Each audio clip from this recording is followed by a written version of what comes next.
31 জানুয়ারি শুরু হচ্ছে বিশ্ব ইজতেমা। সে লক্ষ্যে চলছে প্রস্তুতি। বিস্তারিত জানাতে এই মুহূর্তে টঙ্গীর ইজতেমা ময়দানে আছেন রিপোর্টার শাকির আহমেদ। সরাসরি চলে যাচ্ছি তার কাছে।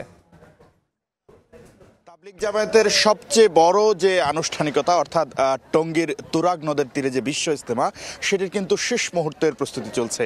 আমরা আজকে সকালে আসার পর দেখতে পেয়েছি আগামী সপ্তাহে যেহেতু অর্থাৎ 31 জানুয়ারি থেকে যেহেতু এই বিশ্ব ইজতেমা শুরু হবে, সেই ক্ষেত্রে ধর্মপ্রাণ মুসল্লিরা কিন্তু বিশ্ব ইজতেমার যে ময়দানটি রয়েছে সেটিকে তারা আসলে প্রস্তুত করার জন্য প্রাণপণ চেষ্টা করছেন। আমরা দেখতে পেয়েছি এখানে আসলে যে প্রস্তুতির বিষয় রয়েছে, অর্থাৎ শীতের তীব্রতা থেকে বাঁচার জন্য যে আসলে বাঁশ সহ নানা আনুষঙ্গিক বিষয়ের পাশাপাশি আসলে তারা যে ব্যবস্থাটি নেন সেটির অংশ হিসেবেই তারা কিন্তু সেই কার্যক্রম চালিয়ে যাচ্ছেন। এবং আমরা দেখতে পেয়েছি ইজতেমার পুরো ময়দানটিকেই আসলে সেভাবে অর্থাৎ মুসল্লিদের আগমনের সময় যেভাবে থাকে ঠিক সেভাবেই কিন্তু তারা প্রস্তুত করছেন। এবং এখানে যারা আসছেন সব বয়সী মানুষই আসছেন এবং তারা স্বেচ্ছাশ্রমের ভিত্তিতে তারা এটাকে খেদমত বলছেন। তারা বলছেন যে এই খেদমতের মাধ্যমে তারা ইসলামের প্রচার পাশাপাশি মহান আল্লাহ রাব্বুল আলামিনের সন্তুষ্টি অর্জন করতে চান।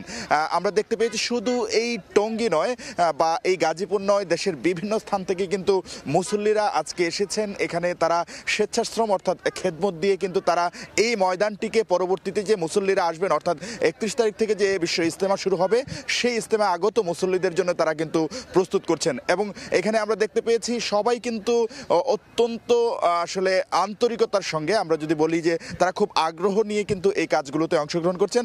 এবং তারা বলছেন যে তাদের এই উদ্যোগটি তখনই সফল হবে যখন আসলে বিশ্ব ইজতেমাটি সুচারুরূপে সম্পন্ন হবে বা আগত মুসল্লিরা সব ধরনের আসলে আনুষ্ঠানিকতা শেষ করে তারা যখন মহান আল্লাহ রাব্বুল আলামিনের সন্তুষ্টি অর্জনের জন্য এই দাওয়াতে তাবলিগের যে কার্যক্রম সেটিতে অংশগ্রহণ করতে পারবেন, তখনই তাদের সেই আনুষ্ঠানিকতা কিন্তু আসলে সফল বা সম্পন্ন হবে।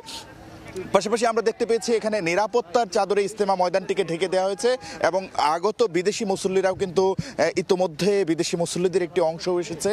পাশাপাশি যারা স্বেচ্ছাশ্রম দিচ্ছেন এবং ব্যবস্থাপনার দায়িত্বে যারা আছেন তারা কিন্তু বলছেন যে এই এবারের ইজতেমাটি 31 তারিখ থেকে 2 তারিখ পর্যন্ত প্রথম পর্ব, পরবর্তীতে দ্বিতীয় পর্ব কিন্তু 3 তারিখ থেকে 5 ফেব্রুয়ারি পর্যন্ত অনুষ্ঠিত হবে। এই ছিল গাজীপুরের টঙ্গীর তুরাগ নদের তীরে বিশ্ব ইজতেমা ময়দান থেকে ইজতেমার প্রস্তুতির সর্বশেষ খবরাখবর।